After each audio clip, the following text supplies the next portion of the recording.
이어서 이제 기조 강연인데요. 저희 지역통계 현재와 미래라는 주제로 국가통계위원회 문숙경 지역통계분과위원장님이 기조 강연을 해 주시겠습니다. 위원장님은 현재 모건대 교수로도 재직 중이십니다. 교수님을 큰 박수로 무대로 모시도록 하겠습니다.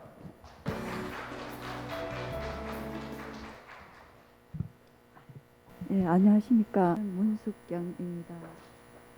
그리고 아울러 제가 지역통계 분과위원장을 맡고 있다 보니까 이런 정말 멋진 행사에 초대가 됐던 것 같습니다.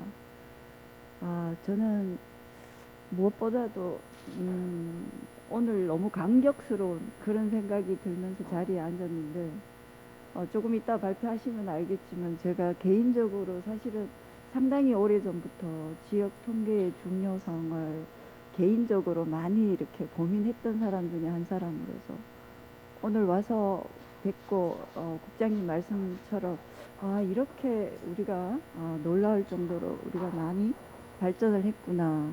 그럼 그 이면에 얼마나 많은 분들이 수고하고 헌신하셨는지 감사의 마음과 함께 제가 이 자리에 서게 됐습니다.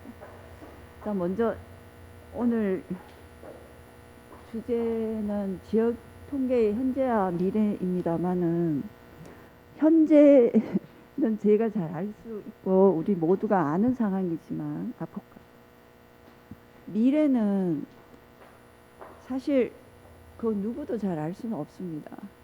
그렇지만 저희가 지금 이미 코로나라는 예기치 않는 큰 재앙을 겪으면서 우리가 아마 이럴 것이다 했던 그런 많은 상황들이 실제로 이제 주변에서 일어나고 경험도 하다 보니까 우리가 이렇게 되지 않을까, 아마 지역 통계에도 이런 변화가 일어나지 않을까라는 어떤 저 나름대로의 어떤 책이나 보고서를 보고 그런 경향을 말씀을 드리려고 하지, 사실은 제가 미래에 대해서 확연하게 하면 아마 여기에 없을 수도 있습니다. 이미 뭐 상당한 이 자리에서 얼마나 많은 그 요구들이 받으면서 일을 많이 하고 있겠습니까?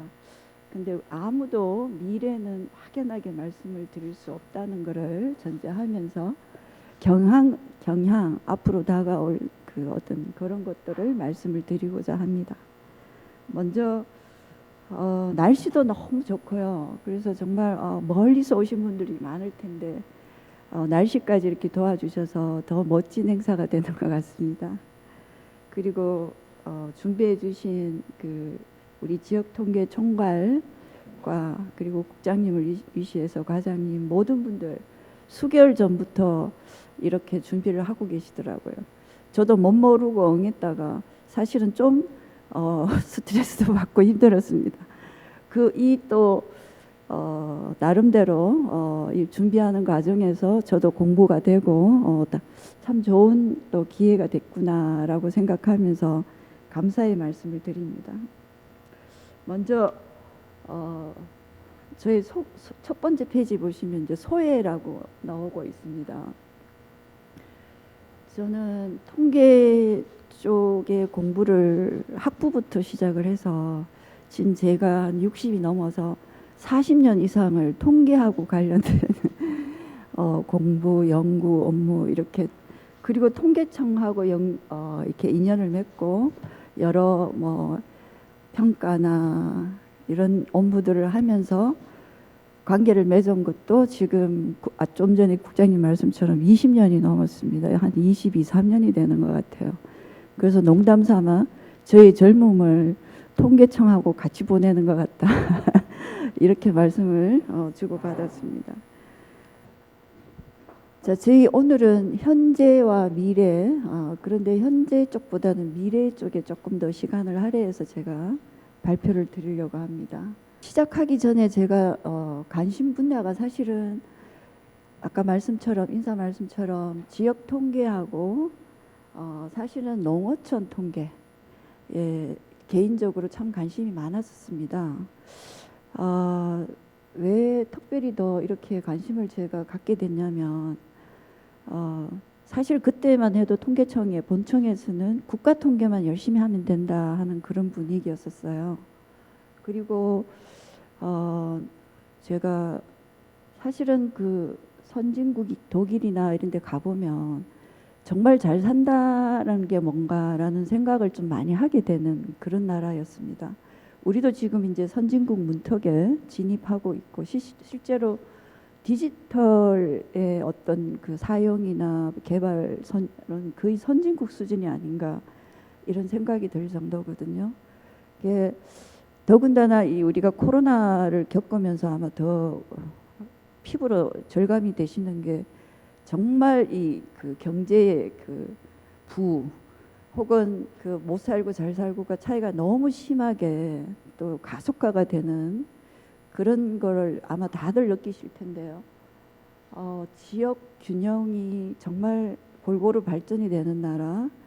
그리고 또 농어촌에 대해서 저는 또 왜 좀 더 관심을 가졌냐면 최소한 아무리 그 조금 힘들고 어렵게 사시더라도 기본적으로 먹는 거 우리가 의식주에 있어서 먹는 거는 해결이 좀 쉽게 돼야 되는데 지금만 보더라도 또 무슨 파동 뭐 이렇게 해서 사실 굉장히 그 기초적으로 먹을 수 있는 음식 부재료 값도 굉장히 많이 비싸지고 있어요. 그런데 정말 잘 사는 나라에 제가 거의 그때만 해도 한 5, 6년 전인가 7, 8년 전에 가도 그런 분들을 위해서 정말 이 농산물, 과일 이런 것들은 굉장히 안정을 취하고 있어요. 그런 정책을 왜 이렇게 열심히 하고 있나? 왜 우리처럼 이렇게 뭐 양파 파동, 마늘 해마다 무슨 파동을 안 겪는 해가 없거든요. 근데 그 정말 괜찮은 나라, 잘 사는 나라, 소위 선진국이라는 나라가 왜 선진국인가 하는 생각을 해봤더니 바로 이런 점들 때문에 그러니까 차이를 굉장히 심하게 두지 않고 모든 국민들, 모든 나라가 지역 골고루 잘 살 수 있는 그런 나라가 잘 사는 나라구나 해서 제가 그냥 저 혼자서는 2009년에 제가 할 수 있는 일이 없더라고요. 그래서 2009년에 혼자서 지역 통계에 관해서 일본은 그 가까운 일본만 해도 굉장히 정말 잘 되고 있었어요. 그 시절에만 해도. 그래서 일본을 좀 어떻게 하고 있나 보고 미국은 또 워낙 큰 나라니까 기본 자체가 다 뭐 우리나라 전체를 따져서도 한 주보다 더 큰 나라니까 지역 자체가 리전을 해가지고 뭐 처음부터 그렇게 잘 되고 있는 나라였고요. 그래서 제가 혼자서 할 수 있는 일이 그 논문을 좀 써보고 조금 주위에 환기도 좀 시켜보고 하는 그런 역할을 사실은 2009년도부터 혼자 했었습니다. 그리고 아직도 제가 좀 여력이 안 되는 부분이 농업 산촌 요 부분의 어떤 통계 원칙적으로는 국가 정책에서 이렇게 해결해야 될 문제지만 통계를 그래도 전공하고 있는 사람이 뭔가를 좀 도와줄 수 있을 게 없을까 하는 고민을 사실은 이 두 분야에서 저 나름대로 오랫동안 하고 있었던 것은 사실이었습니다. 별로 아직까지 큰 기여를 못해서 죄송한 마음이 들고 있습니다. 그리고 끝으로 보시면 최근에 우리가 4차 산업 뭐 이렇게 얘기하고 있고 기후 변화가 사실은 가장 큰 이슈고 아젠다입니다. 그런데 가까운 중국이나 일본만 하더라도 4차 산업에 농업이 포함이 되어 있더라고요. 근데 우리나라에서 중점 추진하는 분야에서는 아쉽게도 농업은 또 제외되어 있습니다. 그래서 저는 이런 면들이 또 좀 어떡하나 하고 걱정을 하고 있습니다. 어쨌든 제가 할 수 있는 분야 관심은 있지만 아직까지 여력이 너무 없고 많은 도움이 안 되는 부분에서는 좀 안타깝습니다. 그래서 일찍부터 제가 지역 통계가 굉장히 중요하다 그런 생각을 하고 있었습니다.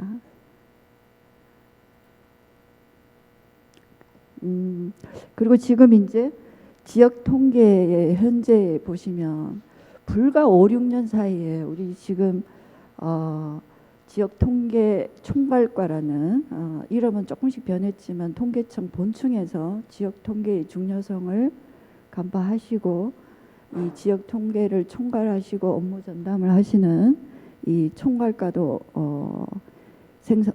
만들어지고 뭐 너무너무 많은 일들이 지금 일어나고 있었습니다. 보시면 포털에서 지역 통계만 관련된 코시스 내에 서비스도 일어나고 뭐 표준 매뉴얼도 수년 전부터 열심히 개발하셔서 활용도도 굉장히 높게 일어나고 있습니다. 저 칭찬해야 될 일이 너무 많아서요. 그냥 보시기만 해도 좋으실 것 같아요. 그리고 저도 그 행안부에서 해마다 하는 지자체 합동평가의 일원으로서 한 3년 내지 4년 정도 같이 평가위원으로 일해본 적이 있는데요. 그 안에서도 보면 지역 통계의 중요성을 보고 이 평가하는 항목이 있고 굉장히 지금 지역 시도 뭐 지자체 자체에서도 관심도 많으시고 굉장히 뭐라 그러나 레벨이 업됐다고 그러나요. 지금 정말 제가 한마디로 말하면 선진국 수준에까지 오셨고 이제 다음 페이지 점점 얘기가 하지만 디지털 쪽에 어떤 우리 그 뭐죠? 개발은 거의 선진 수준에 이미 다다랐어요. 더 이상 이제 일본을 따라할 수도 없을 정도로 저희 나라가 어쩌면은 더 앞서 있을 수도 있어요. 디지털 면 쪽에서는.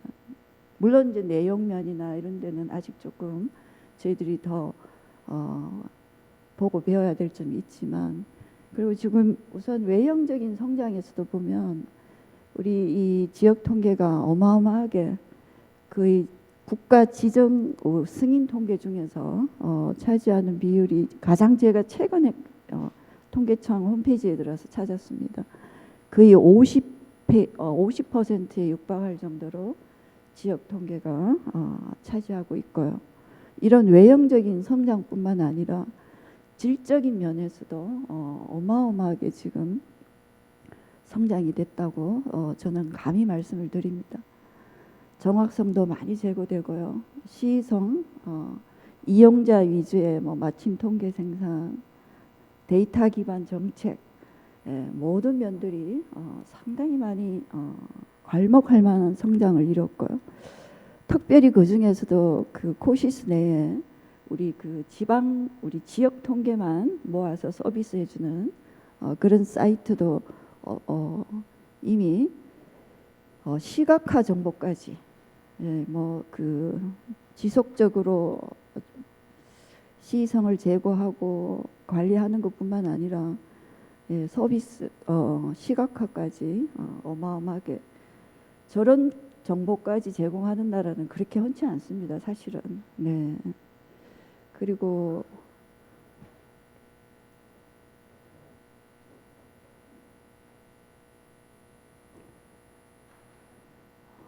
뿐만 아니라 지자체 자체에 지역 통계를 개발하고 관리하고 하는 그런 역량이 또 엄청나게 많이 강화가 됐다고 저는 봅니다. 물론 이런 일들이 10년 전 아까 제가 9년에 뭐 논문을 발표했을 때만 해도 제가 그때 일일이 홈페이지를 찾기도 하고 광역시 단위 정도는 제가 전화를 한다든지 컨택을 해서 상황이 어떠시냐 홈페이지에 드러나는 것뿐만 아니라 이면을 좀 더 알고 싶어서 조사를 했었기도 했지만 그때랑 지금은 어마어마하게 많이 뭐 발전이 됐다고 해도 과언이 아니고요. 얼마나 많은 분들이 관심을 갖고 노력을 해주셨는지 정말 감회가 너무 새롭고 저는 감격스럽습니다. 정말 이 자리에서. 그리고 뿐만 아니라 이 지역 통계 거버넌스, 중앙, 지방, 학계, 민간 통계 작성분들 오늘 모이신 모든 분들이 어쩌보면은 이 거버넌스의 일원이 아닐까 저는 그렇게 생각을 합니다.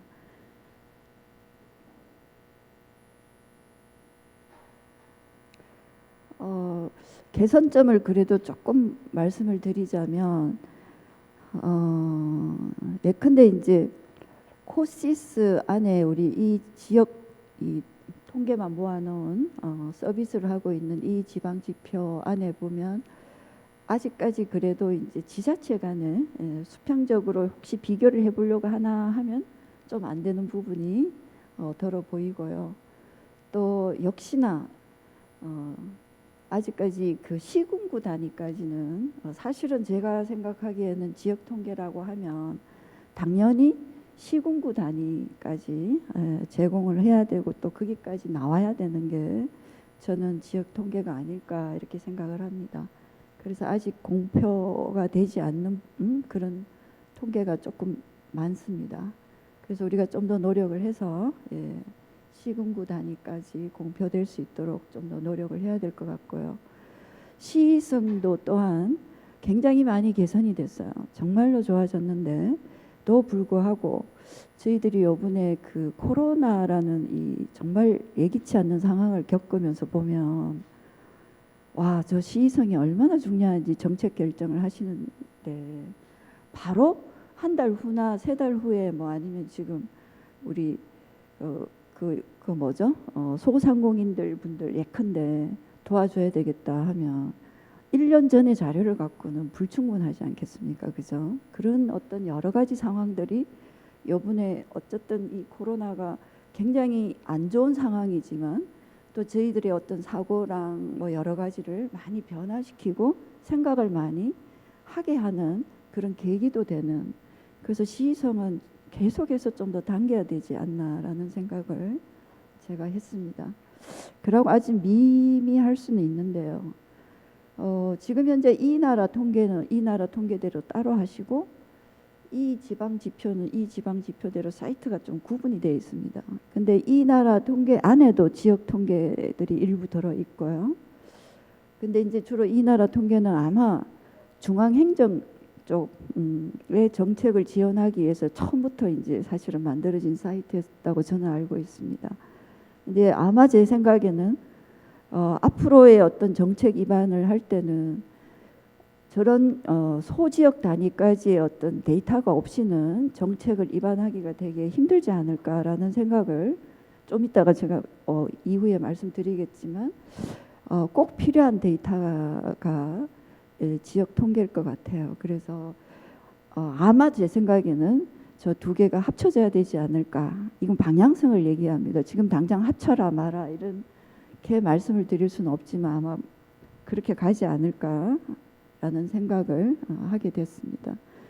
그리고 또 조금은 제 용어에 대해서 조금 말씀을 드리자면 지역이랑 아까 그 이 지방 지표라고 우리가 이렇게 서비스를 하고 있는데 통계청 홈페이지나 코시스 검색창에 지방이라고 치면은 바로 일로 들어와야 되는데 지방이라고 하면 검색창에 이 지방 지표로 바로 가지는 않습니다. 오히려 지역이라고 이렇게 입력을 하면 이런 이 지방 지표를 이렇게 안내를 해주거든요. 그래서 또 그리고 지방이라는 말이 요즘은 서울 경기권을 제외한 지역을 지방이라고 흔히 또 사람들이 이렇게 쓰는 경향이 있어요. 제가 이제 모건대학에 있는데 지방대 이렇게 요즘 많이 얘기해요. 그 지방대는 뭐냐? 서울 경기권이 아닌 지역에 있는 대학을 이제 지방대라고 이렇게 흔히들 또 말씀을 하시기 때문에 어쨌든 저 지방이라는 말 대신에 지역이라고 통일을 하면 어떨까 뭐 이런 생각을 좀 해봤습니다. 검색창이 아니면 저렇게 고집을 하시려면 지방을 좀 하면 지방이 바로 들어갈 수 있도록 어쨌든 안내가 좀 필요할 것 같고요. 그리고 지금 이거는 저희 국부적인 문제가 아니고 저희 나라 전체 문제인데 공공 데이터, 행정 데이터 이거를 혼용해서 지금 많이 쓰고 있지 않아요. 저는 공공 데이터가 행정 데이터라고 생각하고 있습니다. 개인적으로. 또 행정 데이터가 공공 데이터가 아니지 않습니까? 그죠? 그래서 이거를 그냥 계속 혼용해서 쓸 건지 혼용하면서 같은 의미로 그냥 계속 쓰고 갈 건지 이런 정립도 조금 우리가 해야 될 필요가 있는 시기가 아닐까라는 생각을 좀 미미합니다. 예. 그리고 표준 매뉴얼 개발하는 거 너무 열심히 하시고 정말 저는 잘했다고 봅니다. 아까 저게 장점에서도 말씀드렸고 이걸 실제로 활용하고 있는 데가 몇 군데 이미 활용을 하고 있고 그러면 어디에서 활용하고 있고 지금 이게 어떻게 됐다 하는 거를 조금 활용 사례를 기록도 조금 해주실 필요가 있지 않을까라는 생각도 되고 제가 오늘 이제 정말 포인트로 드릴 말씀은 경향을 보면 제가 딱 미래가 어떻다 이렇게 말씀은 정말 제가 예언가도 아니고 이 자리에서 그렇게 말할 뭐 그런 위치도 아니지만 경향을 보면 결국은 행정 자료를 활용하는 게 엄청 많아질 것 같다. 그쪽으로 계속 갈 것 같아요. 그래서 조사 통계는 앞으로 점점 힘들어지고 조사를 대신한 게 바로 행정 자료가 아닌가. 그래서 우리 통계청에 특히 통계청 같은 경우에 가장 큰 지자체도 마찬가지예요. 가장 큰 무기가 행정 자료를 갖고 있다는 겁니다. 그래서 이 행정 자료를 어떻게 앞으로 잘 활용할 것인가. 이게 이제 앞으로 우리가 지금부터 고민을 해야 되고 연구를 해야 되는 분야가 아닌가. 오늘 포인트가 바로 이런 말씀을 드리고자 하는 거일 겁니다. 아마. 자, 뭐 다 아시다시피 아까 좀 국장님도 서두에 말씀을 하셨는데 지금 너무나 지방의 위기가 이건 누가 뭐 말할 수 뭐 누가 특별히 말할 필요도 없습니다. 지방의 위기가 이미 와 있고 가까운 일본조차도 이런 위기가 와 있습니다. 그래서 일본에서 보시면 그 척도 지방 소멸의 척도 저렇습니다. 65세 이상 대비 아이를 낳을 수 있는 그 가임기 여성의 비율 해서 일본도 문제지만 저희도 이제 추측을 해보건데 저렇답니다. 40% 가까이 30년 내에 소멸이 될 거다. 근데 저는 저게 더 당겨질 수도 있다라는 생각이지 30년까지 안 갈 수도 있다. 그런 위험한 생각을 저도 지금 해보고 있습니다.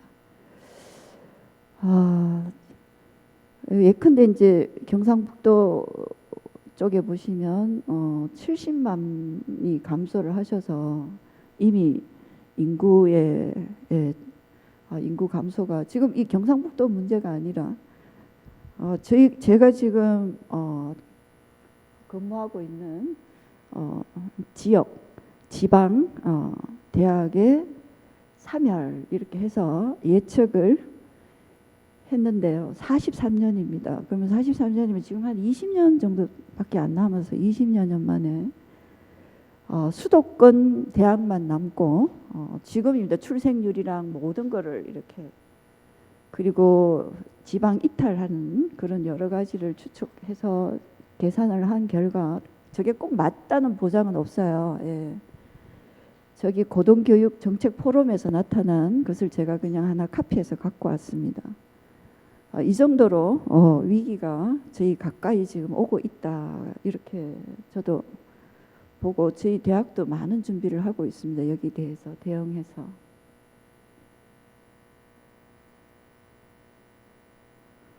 그리고 끝으로 저희들이 이것뿐만 아니라 이건 외부에서의 어떤 상황이지만 저도 그렇고 많은 우리 스스로도 잠재된 편견이나 혹시 그런 차별이 공공연하게 있지 않을까라는 생각을 저는 이 그래프를 보고 했었습니다.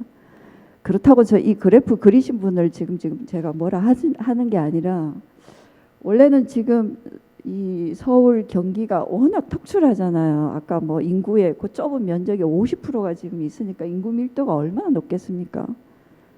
자, 그럼 나머지 지금 17개, 18개 시도 같으면 서울 제외하면 나머지 17개가 대부분이에요.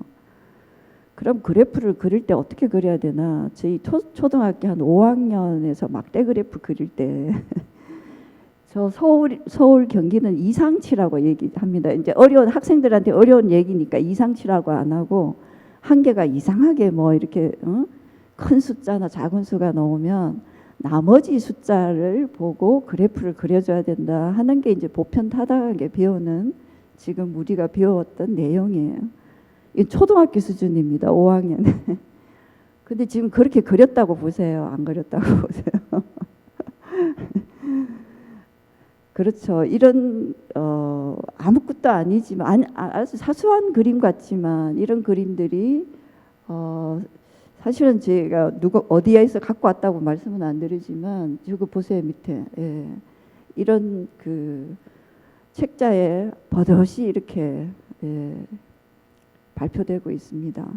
근데 우리는 아무 생각 없이 받아들입니다. 언연중에 워낙 뭐 서울 그치만 오히려 서울을 이상치로 이렇게 그리면서 저게 많이 아니라 예컨대 아까 대구 인구를 제가 경북 인구를 왜 말씀 270만 같으면 200만에서 300만 정도로 이렇게 전체 그래프를 그려서 어떤 울산이 얼마고 대전은 얼마구나 하고 그래프에서 보고 이렇게 표시가 바로 날 수 있도록 하는 게 그래프인데 이건 무슨 그래프인지를 저는 잘 알 수가 없다. 근데 이미 여기에서 우리가 우리 마음속으로 어떤 편견과 차별이 있지 않을까 하는 그런 생각을 조금 하면서 저도 반성하면서 같이 한번 그래프로 봤었습니다. 자, 이제 미래에 대해서 말씀을 한번 드리고자 합니다. 말씀드렸다시피 이건 절대로 이렇다 이런 말씀을 제가 감히 못 드린다고 말씀드렸습니다. 경향을 그렇지 않을까. 저 4차 산업을 요즘 많이 말씀하시잖아요. 물론 이제 기후 변화 뭐 이렇게 큰 아젠다들이 있는데 제가 생각하기에는 가장 큰 이슈가 AI하고 빅데이터 아닌가 4차 산업의 핵심일 것 같은 생각이 들어요. 그리고 저희 나라에서도 여기에 이 분야에 집중하고 모든 세계 나라가 우리나라뿐만 아니라 여기에 국가 차원에서 심혈을 기울이고 있는 분야입니다. 결국 AI라고 하면은 빅데이터를 근거로 했기 때문에 AI가 됩니다. AI는 빅데이터 플러스 컴퓨팅입니다. 컴퓨팅 기술. 예. 그래서 뭐 아시는데 제가 지금까지는 석유가 자원인 시대였다고 합니다. 그러다 보니까 모든 그 상품들도 거의 대부분 석유. 우리가 지금 타고 오신 대부분의 그 이동 수단도 석유. 입고 계시는 옷도 거의 대부분 지금 보고 석유를 기본으로 저희들이 그래서 뭐 물류 그리고 큰 항구를 짓고 이 물류를 나르고 그리고 많이 소비를 하고 이런 시대가 많이 잘 만들고 많이 팔고 이런 회사가 잘 되는 회사고 그런데 지금 4차 산업 이미 아시죠? 뭐 구글이나 미국 같은 데 보시면 페이스북이 뭐 어마어마한 건물을 갖고 어마어마한 땅을 갖고 뭐 그 큰 공장을 갖고 이러지 않습니다. 하드웨어는 거의 없습니다. 심지어 요즘 뽑을 때 인도에 있는 사람 뽑고 자택 건물을 합니다. 홍콩에 있는 사람 필요하면 홍콩에 있는 사람 뽑아서 그냥 그 사람들이 미국에 안 오고 건물을 하고 있답니다. 이미 그렇게 진행이 되고 있다고 합니다. 데이터 시대로 이미 접어들었다는 거죠. 데이터가 자원인 시대가 되었고 이건 더 이상 관가가 할 수 없고 이건 누구나가 아는 제가 주장을 하는 게 아니고 이거는 확실한 상황입니다. 정말 이 디지털로의 전환이 너무 과속화되고 해서 제가 지난해 이 기조 강연을 하셨던 내용을 조금 봤습니다. 지역 통계에서 지역 통계를 맡고 있는 분이 많지 않다. 뭐 그래서 문제점이다 이렇게 하셨는데 이미 이건 지난해예요. 저는 이제 원래 어떤 말씀을 드리고 싶냐면 모든 분들이 디지털화가 되다 보면 모든 분들이 지역 통계뿐만 아니라 일하는 업무 자체가 다 자료가 되는 거예요. 저는 그렇게 생각. 그 지역에서 지자체에서 근무하시면은 그게 지자체 통계가 되는 거고, 중앙 뭐 공무원 쪽에 중앙 그 쪽에서 이 공무원으로 계시는 분은 중앙 쪽에 데이터가 되는 거죠. 이게 누가 통계를 담당하고 하는 그런 이제 뭐죠? 업무 이런 것도 상당히 많이 달라지지 않을까라는 생각이 들었습니다. 모든 분들이 지금 현재 맡고 있는 업무가 거의 다 디지털화가 된다고 보시면 다 자료가 되고 다 그게 바로 데이터화 되어 버립니다.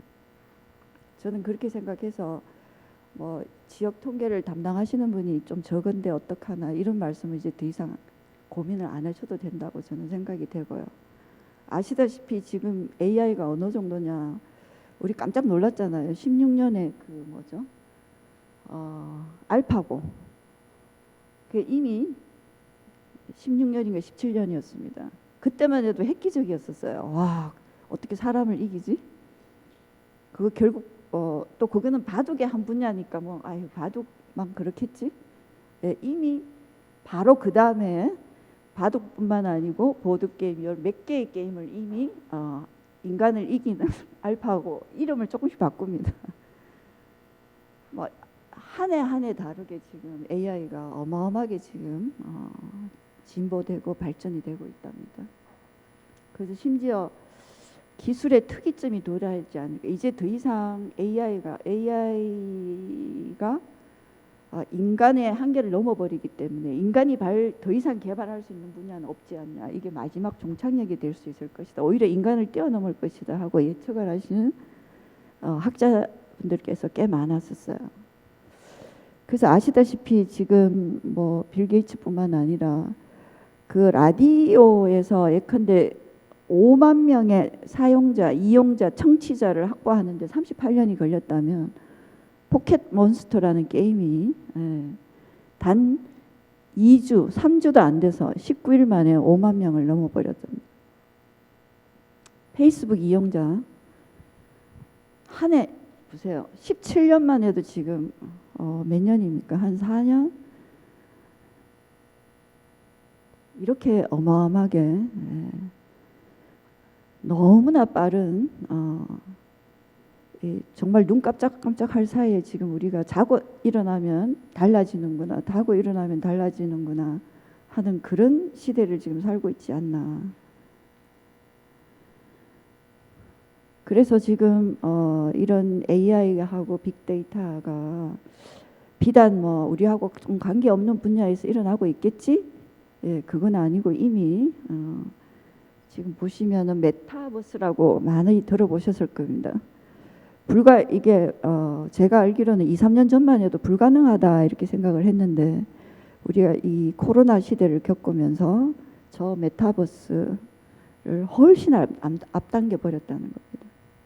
그래서 이미 저희 나라도 저 메타버스로 가상 공간에서 우리 그 아바타 하는 그런 영화가 있었잖아요. 임파서블을 하겠다. 뭐 그냥 가상적인 시나리오 모양이다 이렇게 했는데 그런 내용이 이미 저희 눈앞에서 펼쳐지고 있는 상황입니다. 그래서 지금 예컨대 지금 의료 쪽에서도 보시면 유전자 정보, 개인 유전자 정보도 제가 알기로는 어마어마하게 지금 기술이 진보가 돼서 발표만 안 할 뿐이지 어떤 의미에서는 복제가 가능하다는 겁니다. 근데 이제 윤리면이나 여러 가지 때문에 이 제약을 하면서 뭔가를 이렇게 조금 늦추려고 하는 그런 면이 있다는 거예요. 너무나 이게 뭐라 그러나 이대로 가다가는 인간의 어떤 인간의 존엄성을 해칠 수 있다는 범위까지 갈 수 있겠다는 불안감 때문에 오히려 지금 못할 수도 있다고 합니다. 그래서 이제 이런 생활뿐만 아니라 저희는 이제 그 정책 쪽이나 이런 거를 좀 살펴보면 인공지능이나 빅데이터 기반에서 그럼 간략하게 앞으로 어떤 일들이 곧 일어날 수 있겠느냐 보면 거의 빅데이터 기반의 생활 밀착형 통계 생산이 지자체 중심으로 지금도 일어나고 있습니다. 이미 예, 굉장히 많이 활발하게 일어나서 정책 활용을 하고자 하는 거길로 그냥 데이터 자체가 목적이 아니라 정책 목적으로 뚜렷한 목적을 갖고 그리고 이 이 정책 정보가 클라우드로 공유가 되고 그래서 빠르게 서로 조율이 되는 그런 시대를 맞이할 거고요. 그리고 이 지금 현재 이제 제가 이런 예를 하나 들어봤는데 마침 대통령 선거입니다. 열심히 후보자님들께서 나오셔서 정책 토론도 하시고 정책 토론만 되면 좋은데 조금 저는 어떨 때는 꺼야 되나 할 정도의 수준이시던데 그분들이 어떤 말씀을 하시면 바로 AI가 이거는 사실이고 어떤 면에서는 일부 틀렸다 하는 걸 바로 지적해 주실 수 있고 또 어느 정도 저분의 말씀에 지지를 하는가가 뭐 지금 1,000명을 모아서 뭐 이렇게 하는 게 아니라 바로바로 지지도 확인이 가능하다는 게 지금 AI 전문가들의 말씀이십니다. 그래서 오히려 제가 좀 전에 왜 지방의 위기를 말씀드렸냐면 오히려 이게 더 기회가 될 수 있다는 생각을 저는 했습니다. 예컨대 지금 실제로 이거는 일어난 일들입니다. 그 부산시 공공데이터로 재난 예측 그래서 얼마 전에 부산에서 갑자기 폭우가 쏟아졌어요. 그럴 때 이 시뮬레이션을 했다는 겁니다. 어느 정도 침수하고 그리고 어느 동네에 어떻게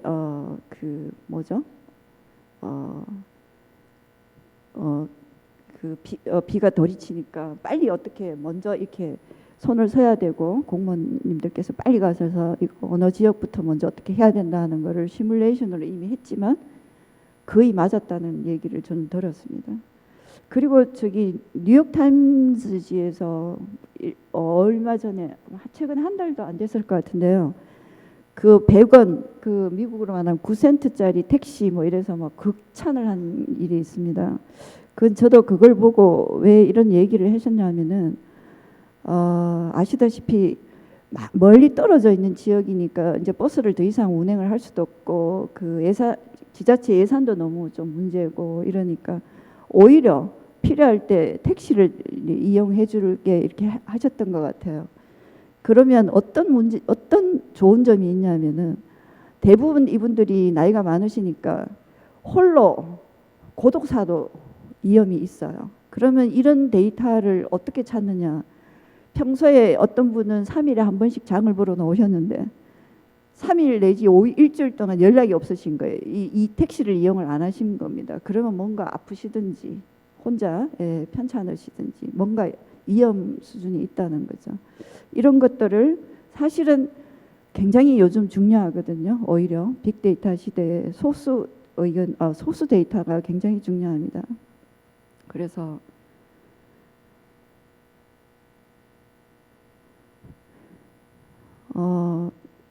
이런 얘기 중에서도 이제 특별히 지역 통계에 그러면 어떤 발전 방향은 무엇일까 이런 생각을 제가 해보다가요. 지금 현재 2018년도에 제가 최근 거는 못 찾았습니다만은 데이터 기반을 정책을 위해서 데이터 쪽에 예산을 활용하신 게 한 300억이라고 합니다. 근데 제가 생각하기에는 이 돈이 기하급수적으로 늘어날 거 아닌가라는 생각이 들고요. 그리고 실시간 데이터가 굉장히 중요해지고 그리고 좀 전에 제가 말씀하셨다시피 그러므로 이 행정자료 활용이 굉장히 많이 활발하게 일어나야 되고 그러려면 데이터가 정제하고 표준화하는 작업 이거를 지금 시급히 우리가 기울여야 되지 않을까. 그리고 한 가지는 뭐냐면은 물론 이제 데이터 간의 공유도 하셔야 되고 대부분 이제 앞으로 빅데이터 쪽을 갈 겁니다. 그러면 이 고성능 컴퓨팅이 굉장히 중요한데 이거는 무조건 필수예요. 그래서 저는 이거 지역 통계뿐만 아니라 통계청에서 우리가 빅데이터 쪽에 어떤 큰 업무를 통계청으로 이관을 하려면 저 고성능 컴퓨팅에 대한 수급이랄까 이런 거에 대한 고민을 좀 하셔야 되지 않겠나라는 생각을 했습니다. 지금 시간이 너무 좀 없다고 지금 저한테 제가 너무 천천히 했나 봐요.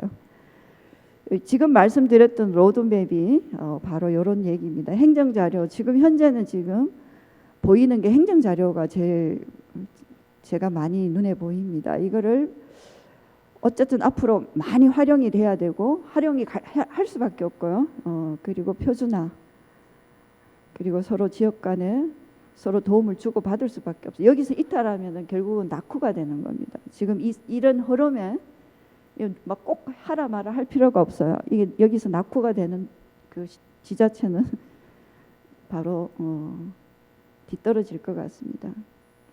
그래서 지금 말씀드렸다시피 데이터 규모가 워낙 커지고 이러다 보니까 예상 문제점은 보안 기술이 있지 않습니까? 그죠? 결국은 빅데이터를 제공하시는 분들이 대부분 그 빅데이터 안에 개인 정보가 다 포함이 되어 있습니다. 기업 정보. 지금도 문제지만 어마어마하게 이게 많은 데이터가 되다 보니까 또 여기 사용되고 더 많이 사용되다 보니까 이 지금도 미국에서도 랜섬웨어라고 제일 문제가 되고 지금 현 최근의 얘기입니다. 그래서 어마어마한 돈을 지금까지 보이스피싱으로 나간 돈보다 2건의 랜섬은 그 뭐 인질이잖아요. 인질이 있을 때 돈을 이렇게 얼마를 요구하고 한 웨어라는 건 소프트웨어입니다. 소프트웨어를 해킹을 해놓고 못 쓰게 하고 예, 뭐 1시간을 못 쓰게 했다. 얼마나 큰 사고가 일어나겠습니까? 그래서 지금 이런 보안이 굉장히 앞으로 문제가 될 거다. 그래서 미국은 이미 대책을 지금 4차 산업 안에 보안 기술이 들어가 있는 걸로 알고 있습니다. 그래서 우리 통계청에서도 중심이 돼서 우리가 이 빅데이터를 좀 관할을 하려면 물론 그 행정통계 쪽에 어떤 이미 이 굉장한 많은 기술을 표준화 쪽의 기술을 갖고 계시니까 장점이 있는 반면에 저 슈퍼 컴퓨팅 이건 어떻게 하나 준비가 좀 필요하지 않나라는 생각을 하게 됐고요. 그 다음에 또 하나 지금 데이터법 이미 3법에서 통과는 됐지만 굉장히 많은 AI와 빅데이터 시대에 이 통계법, 데이터법이 더 많이, 더 디테일하게, 더 세부적으로 필요한 일이 안 될까? 일이 될 수밖에 없다. 예, 아까 말씀처럼 개인 아니면 생명윤리 쪽에 워낙 보호를 해야 되는 부분이 많아서요. 자, 이상입니다. 지금 제가 시간을 좀 앞부분을 너무 많이 할애해서 시간을 조금 좀 배분을 못한 것 같은데 이 끝까지 들어주셔서 너무 감사합니다. 고맙습니다. 네, 교수님 강연 감사드립니다.